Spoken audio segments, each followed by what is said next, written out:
சர்வதேச விண்வெளி நிலையத்தில் இருக்கும் சுனிதா வில்லியம்ஸ் மற்றும் புச் வில்மோரை பூமிக்கு அழைத்து வரும் திட்டத்தின் ஒரு பகுதியாக சர்வதேச விண்வெளி நிலையத்திற்கு 4 பேர் கொண்ட புதிய குழுவினரை ஏற்றிச் செல்லும் ராக்கெட்டை ஸ்பேஸ் எக்ஸ் நிறுவனம் ஏவியுள்ளது.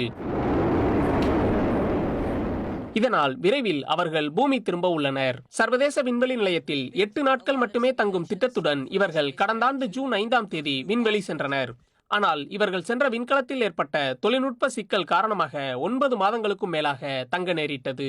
சர்வதேச விண்வெளி நிலையத்திற்கு புதிய குழுவினர் சென்ற 2 நாட்களில் சுனிதா மற்றும் புச் வில்மோர் பூமிக்கு தங்களது பயணத்தை தொடங்குவார்கள். ஆனால் பூமியில் பாதுகாப்பான நுழைவுக்கான சூழ்நிலைக்காக காத்திருக்க நேரிட்டால் இன்னும் சிறிது தாமதம் ஏற்படலாம் என சர்வதேச விண்வெளி நிலைய திட்ட மேலாளர் டானா வெய்கல் கூறுகிறார். மார்ச் 13ஆம் தேதி சர்வதேச விண்வெளி நிலையத்துக்கு இக்குழுவை அனுப்ப முயற்சி மேற்கொள்ளப்பட்ட நிலையில் தொழில்நுட்ப கோளாறு காரணமாக கடைசி நேரத்தில் அந்த முயற்சி கைவிடப்பட்டது குறிப்பிடத்தக்கது.